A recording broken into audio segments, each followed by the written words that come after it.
and today I want to review the Alien franchise, which I am a huge fan of. I watched these movies since I was a kid, and so in this video I will rank all the movies in the Alien franchise, up to and including Alien Covenant.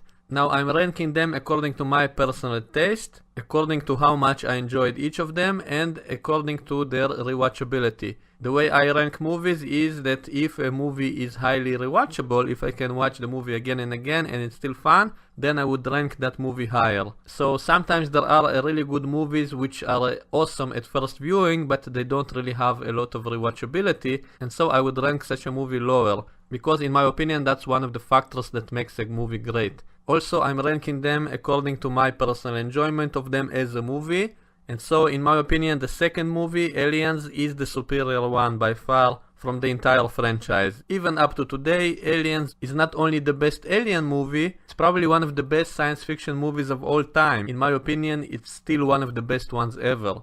It still holds up even till today. And I know a lot of people consider Alien 1 the best of the franchise, and I understand why, but frankly, there are a lot of things in this movie which did not age well, and there are a lot of flaws which, even upon release, I would say, were unacceptable. For example, the scene in which the android's head is activated, you can clearly see it's a dummy, it's not his real head, and it's very noticeable even in first viewing.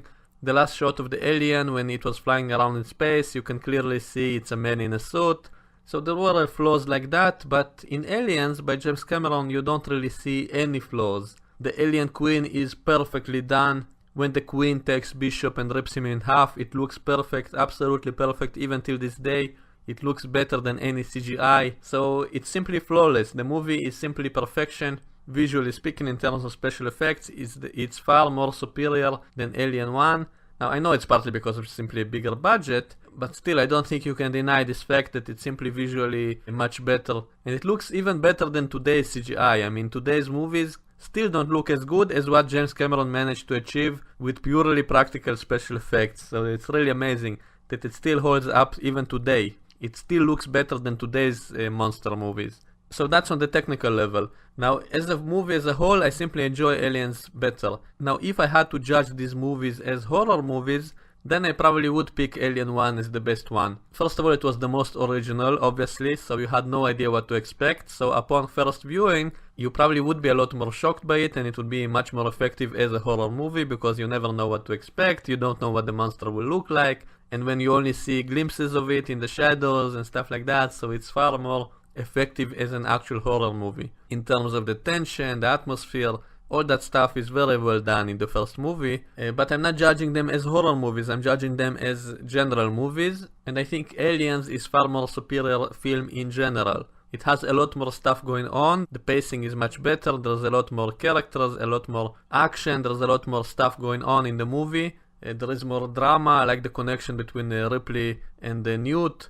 And so as a whole I enjoyed that movie a lot more than Alien 1, which is a lot more boring on repeated viewing. Again, I'm not talking about the first viewing, but it has less rewatchability in my opinion. I couldn't watch this movie again and again multiple times in a row. Unlike Aliens, which I can watch again and again forever and never get bored, because it's just so good on so many levels, so I can literally rewatch it again and again and never get tired of it. So I know it's more of an action movie and it's less of a horror movie, but that's okay in my opinion. And now some people would say it ruined the alien because in the first movie it was a perfect organism and it didn't need the queen, and James Cameron basically turned it into bugs. Well, first of all, James Cameron expanded the universe. I also think the alien queen is a superior design actually to the original, because it's less human, it looks more alien, it has multiple arms, it's bigger, it's obviously not just a man in a suit, unlike the original one. So in my opinion the design of the alien queen is superior, it looks more alien than the original.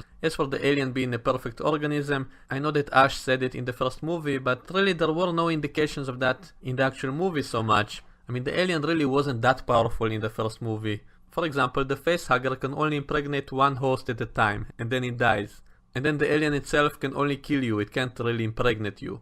unless you include the deleted scene in which it turns you into an egg. So I'm not sure I even agree with that definition of it as a perfect organism, when it obviously couldn't do a lot of things. Also, even if you include that deleted scene, it's still not necessarily contradicted by aliens, because it's possible each of these aliens can turn into a queen if necessary to produce more eggs more fast, and it doesn't mean that each drone can't also turn people into eggs if necessary, if there is no queen. So I don't think there is a contradiction, so I don't think the alien queen ruined anything. I think it only added to it, I think it made it more interesting. It also made the aliens seem more realistic, and one of the things I love about the Alien franchise is that the aliens are not overpowered. It's not like other monsters in science fiction horror movies, which are way too powerful. I don't think it's a good idea to make your alien too powerful, because it would make it seem less realistic. So in James Cameron's Aliens, because the aliens actually are vulnerable, you can actually kill them, so they seem like flesh and blood actual creatures, so it makes them seem more realistic, like something that might actually exist, and not some indestructible monster that is untouchable, which I don't think is a good idea. It makes it less realistic. And so the threat in this movie, instead of just one unstoppable alien monster, it's basically multiple monsters. It's a swarm of monsters. And so the threat from them is by their numbers. And I think that's good for an action movie. That way you can shoot up a bunch of aliens. And it still had some horror moments, you know, like the scene in which they walk into the nest and you see all the hosts on the walls and you see a chest burster coming out of a live one. And so there's still a lot of horror elements in the movies. So it's not like it's not a horror movie at all. And a lot of scary moments and the face huggers. And so in short, I view Aliens as the superior movie in this entire franchise. 30 years later, it still looks flawless. Totally perfect, except maybe a few shots. But overall, it looks amazing even now. Now Alien 1 is my number 2, because it is the most original, it is the most realistic, it is the most horror, atmospheric movie, and so it's definitely number 2. Despite its flaws, and it does have some flaws, it's funny that a lot of people now criticize Alien Covenant, saying the characters are stupid, that they walk out without masks. All of it is true, by the way, and in the first Alien movie, that's probably the only movie that actually showed in a realistic way how people would actually behave in space on other planets, meaning they would actually go inside spacesuits, and it shows that they actually have regulations not to take alien life forms aboard the ship. And so that movie was like the cleverest in that sense. But basically Ripley is the only one who is actually upholding those laws, and all the other characters don't actually do that. And so once they get Kane on board, they basically disregard any other safeties they could have taken. So for example, as I mentioned, the facehugger can only impregnate a host once, but they had no way of knowing that in the first movie. They don't know these aliens yet, so they shouldn't have assumed that the facehugger is no longer dangerous to other crew members, and yet they walk around it without any actual protection. And later on, when the facehugger disappeared, they come in looking for it. They don't wear any protection on their face, even though they know what it does. And it even jumps on Ripley and so on. And so this does make the characters look silly as well. So it's not a perfect movie. And so this is basically the same flaw as people complained about in Prometheus and Alien Covenant, in which the scientists were all stupid and didn't take precautions, which I agree is annoying, but if we look at the original Alien, you still see the same kind of nonsense. So they leave Kane and the facehugger alone with no supervision, they come in looking for the facehugger after it detached itself, and they're just lucky that it dies because it only impregnates once. But what if it didn't? What if it was a perfect organism that can do it again and again and again? If it's able to rape multiple victims, like the facehugger in Alien 3, which could do it twice, it seems. So how could they know that it won't? And so it does make them look a little bit stupid, I think. And so it's not really a perfect movie, it has the same kind of flaws. The special effects didn't age well in a lot of shots. Also, all the scenes with the computer interfaces, that's kind of laughable today. Like the quality of the screen, the keyboard, all that stuff, they have to type to the computer. And this is supposed to be in the future, so no, it did not age well, and it's hard to make up any excuse for that kind of computer in the future. So the movie did not age well, not as well as Aliens. And so in short, Alien 1 is my number 2. Now all the Alien movies after that, they were basically all much worse. I still like most of them, but now I have to decide which ones I dislike more. Now Alien 3, I absolutely hated it when it came out, especially because they killed off the characters right from the start. Also because the egg appeared out of nowhere, and so that to me seemed like very lazy writing and a total disrespect to fans of Aliens. After all the trouble Ripley went to save Newt, to have Newt killed off in such a way right from the start was simply a slap to the face to all the fans of Aliens. So I simply cannot forgive that movie for doing that, but the rest of the movie does have a lot of nice horror elements. It's a very nihilistic movie. It also has a lot of religious symbolism and stuff, so that kind of elevates that movie above being the worst Alien movie, and that's why I still put it above many of the others. The beginning of the movie was absolute bullshit, the way they killed off Newt and Hicks and just pulled an egg out of their ass to put on the Sulaco. I guess they thought the Queen left the egg, but don't you think that after everything she's been through, Ripley would make sure to scan the whole ship to make sure that didn't happen, and so that kind of ruins her character as well? And so because of this beginning, I put it as number 4. It does have a lot of good stuff in it. It does have that horror feeling to it, that atmosphere, kind of depressing, nihilistic movie. It does have a lot of cool stuff. The scene in which the alien is born is a great one, in my opinion, the one with the dog. I actually prefer that one. It's also a new kind of alien, so it's more original. It basically established what fans have been speculating from the beginning, that basically the xenomorph becomes more like its host. And so because it came out of a dog, the alien is more like a dog than a human, and so I loved all those elements in this movie, and so that's why I put Alien 3 as number 4. I would put Alien Covenant higher than Alien 3, even though there are a lot of things in this movie which piss me off, and I'll make a whole separate review on this movie, but still compared to the rest of them, it's still a little bit better, so I would put it above Alien 3. Number 5, Prometheus. Visually it's a very good movie, it has some good elements, but I cannot forgive what they did with the space jockey. That was a total waste of good potential. Also they tried to push all kinds of religious ideas into it, creationism, which I don't think was a good idea for this franchise, and the lack of actual xenomorphs, even though there were other monsters in the movie, but they were too few and just not good enough. In Alien Covenant there was a variety of aliens that I appreciate. I wanted to be more variety, and that's why Alien Covenant is above it. Number 6, I would put Alien Resurrection. It's a guilty pleasure of mine. There are a lot of fun scenes in this movie to me, a lot of fun action scenes, a lot of cool shots of the aliens. We get shots of the aliens swimming. We had that creepy scene in the laboratory with all the clones of Ripley, which was a very good horror scene in my opinion. I love the newborn alien in the end. I think it's a cool design. It's a really interesting new kind of alien.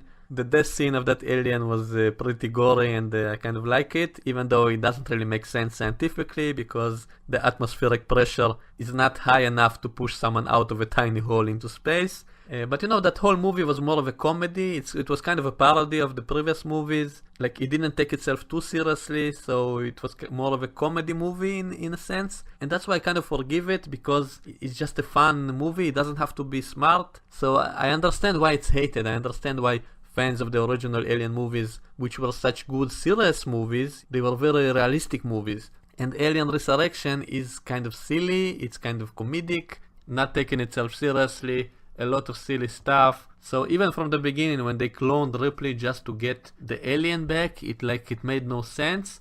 I mean, it makes a little bit of sense because of that whole thing of the alien combining its DNA with the host. So maybe when the host is still alive, its own DNA is also changing. And so maybe it is somehow possible to get the alien DNA from getting the blood of the host. And so I think I can let that slide, even though it's kind of strange. And at the time it came out, the special effects in this movie were actually pretty good. They don't hold up by today's standards. And so overall, because it doesn't fit the tone of the rest of the franchise, it's too silly. It's like a parody, and because of the many science mistakes and just the silliness of the movie, I have to push it down to just above the Alien vs Predator movies.